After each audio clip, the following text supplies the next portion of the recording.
adanya sesuatu pasti karena diadakan.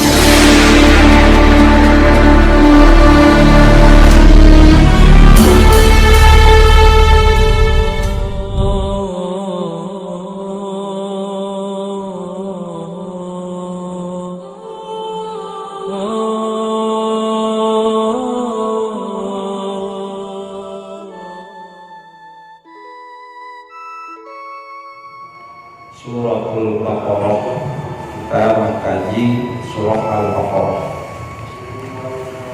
Madaniyatun au makiyatun,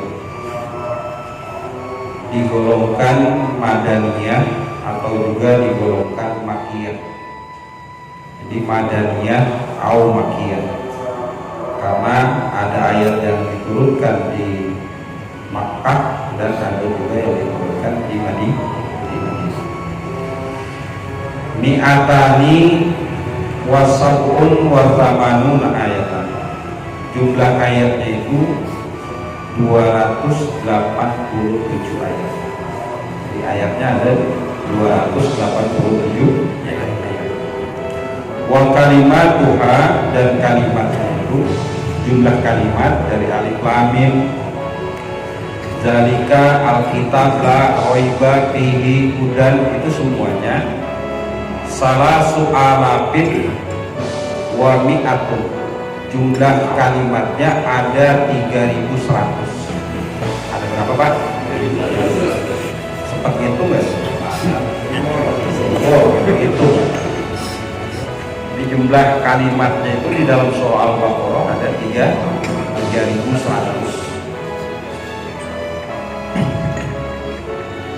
Wa hurufuha, dan jumlah hurufnya khamsun wa isruna alfan wa khamsumi'atin. Jumlah hurufnya itu ada 1525. Khamsun wa isruna alfan 25.500, maaf, jumlahnya 25.500 huruf.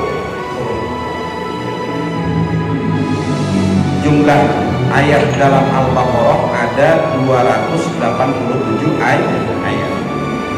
Kalimatnya 3100. Hurufnya ada 25.500. Bismillahirrahmanirrahim.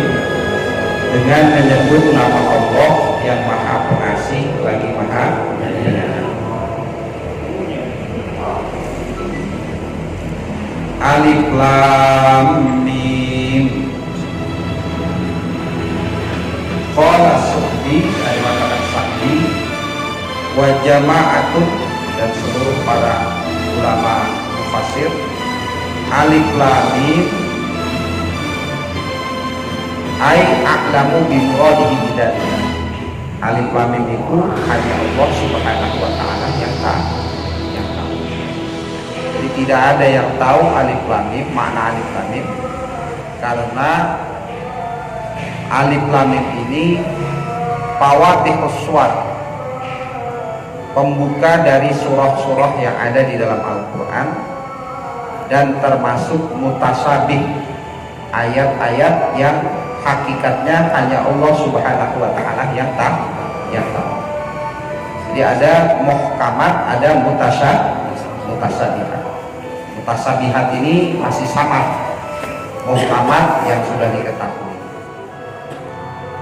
Wasairu hurufil hija fi awailis suwar minal mutasabih alladhi intaradallahu bi'ilmi wa hiya sirrul Qur'an. Dan alif lam mim ini termasuk dalam tafsir Tabari. Di sana dijelaskan alif lam mim itu termasuk juga, ada ulama yang mengatakan qasamun, ini Allah bersumpah. Aqsamallahu biha, Allah bersumpah dengan alif lam mim. Jadi ada yang mengatakan hanya Allah yang mengetahui alif lam mim, dan alif lam mim ada yang mengatakan Allah Subhanahu wa taala bersumpah. Dan ada yang mengatakan alif lam mim ini bahwa Allah Subhanahu wa taala menyusun wahyunya itu min hurufil hijaiyah, dari huruf hijaiyah. Ya, alif termasuk huruf hijaiyah, lam huruf hijaiyah, mim huruf hijaiyah, yang jumlahnya ada 29.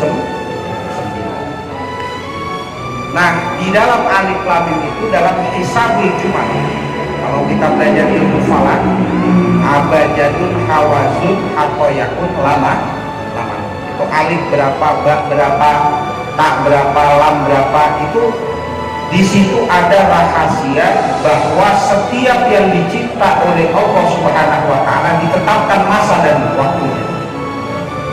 Jadi ada rahasia yang hanya bisa diketahui, alif lam mim itu kalau dihisabul jumal, dihitung general, alif itu 1, lam itu 30, terus mim itu 40.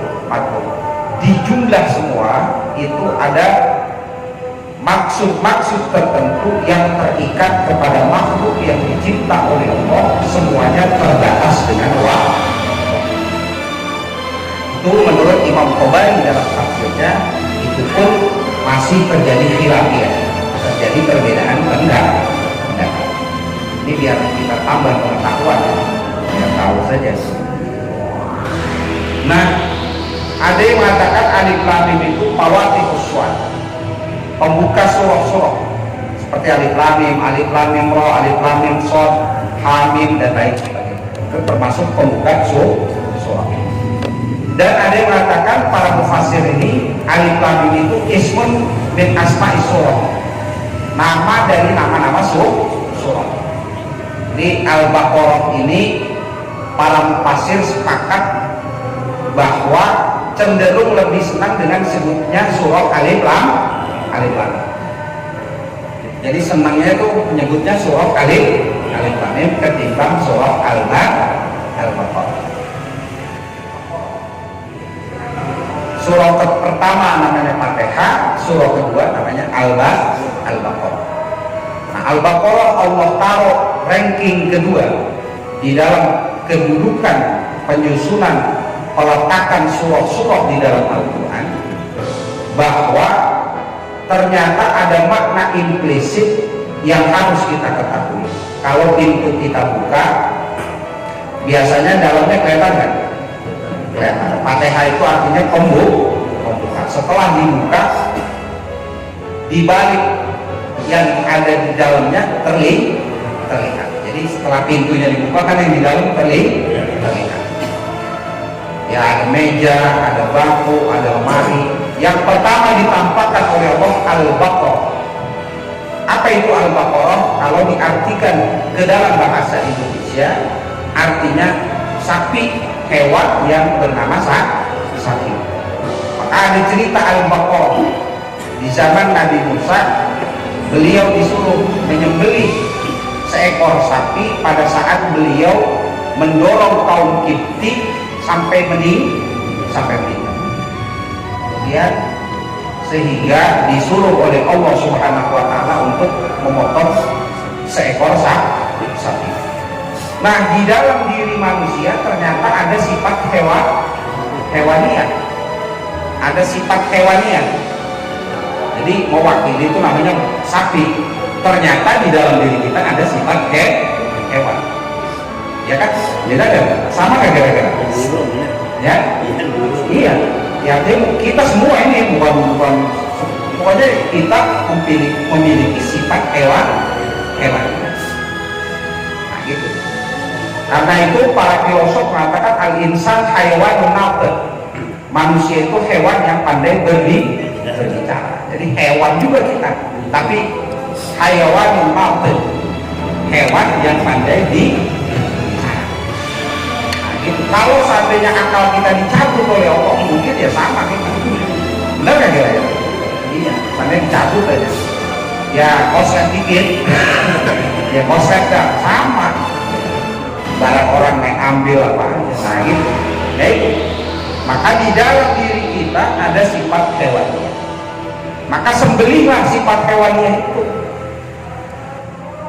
kita sembelih. Sembelihnya dengan apa? Bisyariatillah, dengan syariat Allah. Jadi setiap syahwat kita harus tunduk kepada aturan Allah. Nah gitu. Jadi syahwat kita punya, tapi syahwat kita gunakan, syahwatnya tunduk kepada aturan Allah. Pengen kawin pakai aturan Allah, namanya nikah, kan begitu ya. Ya pengen memiliki pasangan ya nikah. Kalau hewan ya pokoknya jadi aja di mana jadi gitu. Di jalanan jadi, di depan jadi, nggak pandang rame atau sepi gitu. Surah ini menggambarkan bahwa di dalam diri kita ada sifat hewan.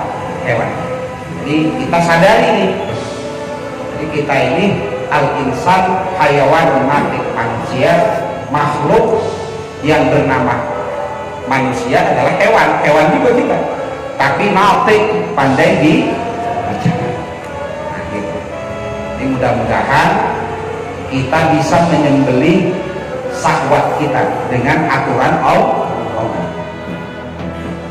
Nah, alif lam mim ini yang pertama para mufassir sepakat, seluruh mufassir, karena mengedepankan kehati-hatian.